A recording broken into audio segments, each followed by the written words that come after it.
अस्सलाम वालेकुम नाजरीन। आपको पता है कि कल बहुत एक खौफनाक किस्म का डॉनकास्टर से लंदन जाने वाली ट्रेन में जो सान्या पेश आया है, उसमें सबसे पहले तो आपको ये बता दूं कि उसमें मुलजिम का नाम जो है वो बता दिया गया है।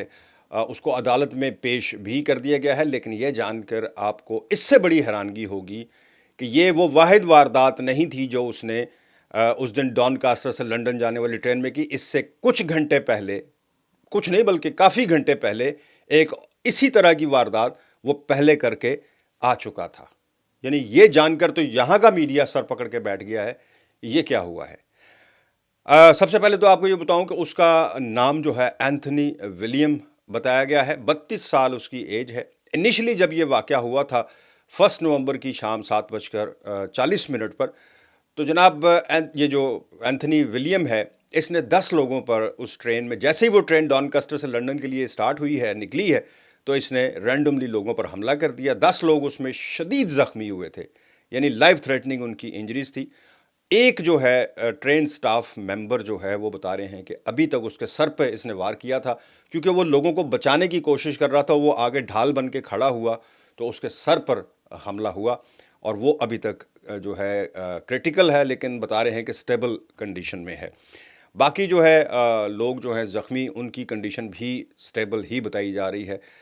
इसको चार्ज कर दिया गया है जी 11 काउंट्स में, यानी 11 इस पर इल्ज़ामात हैं अटेम्प्ट टू मर्डर के। लेकिन एक बात मैं अभी यहाँ पे भी क्लियर कर दूँ, ये दहशतगर्दी नहीं है। समझ रहे हैं ना आप, ये दहशतगर्दी नहीं है, ये अटेम्प्ट टू मर्डर है। और अब चलते हैं अटेम्प्ट टू मर्डर कितने हैं इसके ऊपर।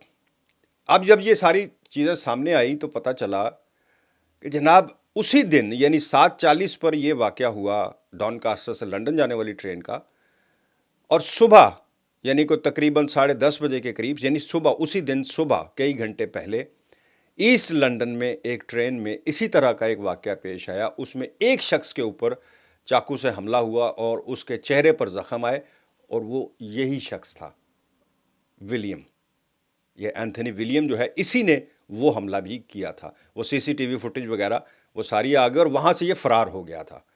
फिर उसके बाद उसने रात को ये वारदात की, और उस वक़्त वो पकड़ा गया। जब ये पकड़ा गया था तो इसको टेज़र करके बेसुध किया गया था, चूँकि ये उस वक्त भी एग्रेसिव था, और बहुत बड़ा इसके पास बता रहे हैं कि नाइफ था। जब इसको पकड़ा गया था, टेज़र किया गया, तो उससे पहले ये रेजिस्ट करता रहा, और इसने वहाँ पर पुलिस वालों को कहा कि मुझे मार दो। 3 दफ़ा इसने कहा कि मुझे मार दो, मुझे मार दो। अच्छा, ये तो हो गया कि जो वहाँ पर स्टेशन पे जो कुछ हुआ। जब इसको लेकर पुलिस स्टेशन गए हैं तो वहाँ पर उसने एक पुलिस वाले पर हमला कर दिया। यानी इतना ख़तरनाक ये वारदात सारी अनफोल्ड हुई है जो अब बहरहाल उसको कोर्ट में पेश कर दिया गया है जी। और उस पर जो इल्ज़ामात हैं वो हैं अटेम्प्ट टू मर्डर, उसके बाद नाइफ़ रखने का जुर्म, और एक इल्ज़ाम जो है उसके ऊपर लोगों को ज़ख्मी करने का। सो ये कुल इसके ऊपर इल्ज़ाम है। लेकिन जैसे मैंने शुरू में कहा कि ये पुलिस कह रही है कि हमें दहशतगर्दी का इसमें बिल्कुल कोई अंसर नज़र नहीं आया, और ना कोई लिंक नज़र आया है, लिहाजा इसको इसी में जो है वो चार्ज किया गया है।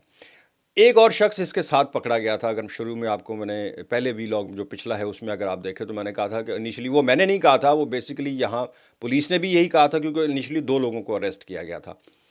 और वो जो था दूसरा 35 साल शख्स, उसको बता रहे हैं कि जी रिलीज़ कर दिया गया है, उसका कोई ताल्लुक साबित नहीं हुआ, वो रिलीज़ हो गया है। लेकिन इसके ऊपर जो है तमाम इल्ज़ामात वो साबित हुए हैं, और जो CPSI यहाँ का क्राउन प्रोसिक्यूशन डिपार्टमेंट, वो कह रहा है कि हमारे पास इनफ एविडेंस हैं ये साबित करने के लिए। तो ये जनाब इसकी अनफोल्ड हुई है सारी डिटेल, मैंने कहा आपके सामने रखूं। उम्मीद है आप इसको सुनकर आप भी मुस्कुराए होंगे। मुझे भी दें इजाज़त। अल्लाह हाफ़िज़।